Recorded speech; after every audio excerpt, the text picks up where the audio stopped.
We begin this hour with some big breaking news out of the United States, where federal prosecutors have just moved to dismiss multiple criminal cases against the incoming President Donald Trump. Let's bring in Isabella Higgins in our DC bureau. Isabella, good morning. So talk us through this development. Good morning, Michael. Well, Special Counsel Jack Smith has asked that both these two federal cases be dismissed against Donald Trump before he is inaugurated as president in January 2025. Now, one of those cases was accusing the president-elect over an alleged scheme to overturn the 2020 election result after Joe Biden's win. The other was a case that claimed he had mishandled classified documents that had been dismissed by a judge in Florida but was under appeal. Now, prosecutors are asking that both of these proceedings be dropped.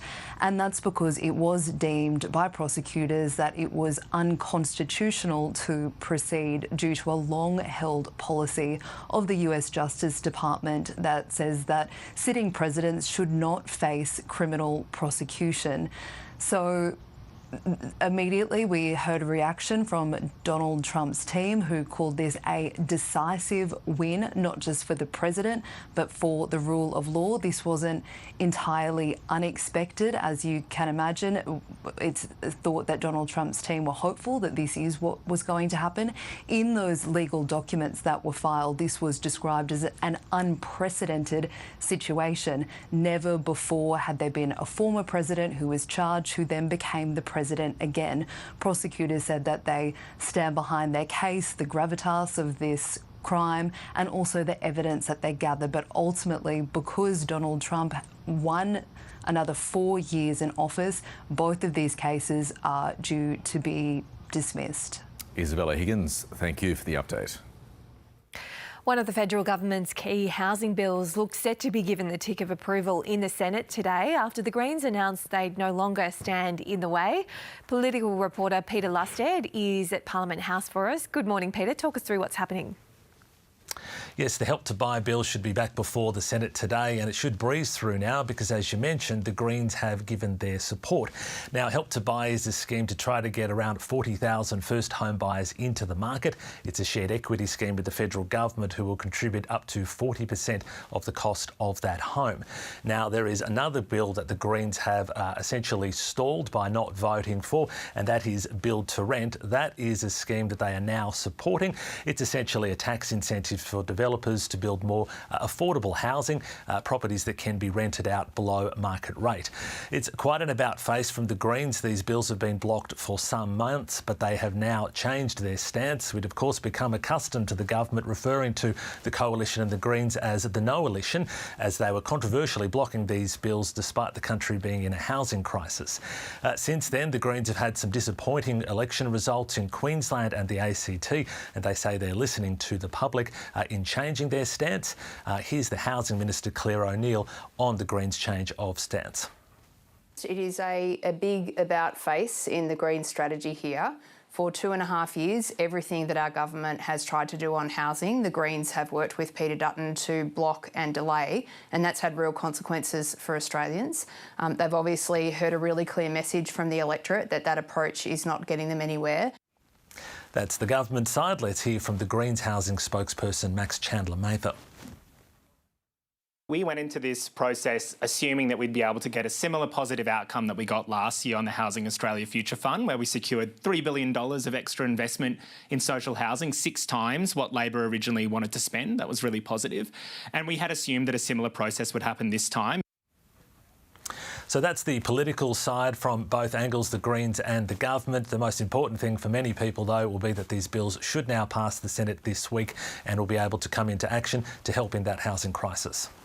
All right, and Peter, it is a hectic final sitting week. Everyone is very busy this week where you are. What else is on the agenda?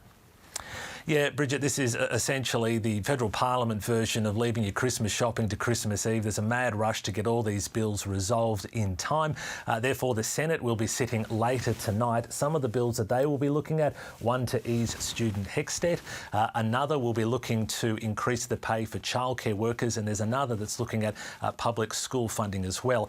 Another important issue that many people are interested in is, of course, this social media ban for people under the age of 16. The Senate had its one-day inquiry yesterday. Today, the issue will go to the party rooms. We know that the Labor government and the coalition both support this, but it's a bill that has angered a lot of the crossbench who don't have support for the way that it's playing out. And we've heard from the Teal Independent Zoe Daniel. Here's what she said on News Breakfast this morning. I think that the problem with a ban is that you're basically letting the platforms off the hook. You're saying, OK, put an age gate in, and then that creates a situation where people under 16 aren't supposed to be in there. Inevitably, we know that some of them will be, but also then when they enter the platform at 17, they'll have absolutely no experience of how to manage those harms. Where we need to get to is to get the platforms to take responsibility for what is in their environment. So many of the crossbench are angry at the way this bill is, in their words, being rushed through, and also not happy with how the bill looks as well and how it will practically play out. The matter should be back before the Senate tomorrow. Peter Lusted, thanks very much. To other news now, the Weather Bureau is forecasting a serious downpour in parts of Victoria over the next 2 days. The state's east and northeast can expect an entire month's worth of rain, while tropical conditions could trigger thunderstorms, large hail and damaging winds in the northeast and far west. Notorious gangland figure Tony Mokbel has had a preliminary win in his attempt to overturn serious drug charges. The Court of Appeal has found 4 members of Victoria Police conspired with barrister turned informer Nicola Gobbo, also known as Lawyer X, to form their own joint criminal enterprise in attempting to put Mokbel behind bars. The finding was made as part of the preliminary stages of Mokbel's appeal against his conviction, for which he is halfway through serving a 26-year sentence. The Australian agency responsible for acquiring nuclear-powered subs has awarded a lucrative contract to a US consulting firm recently criticised for links to the Chinese military.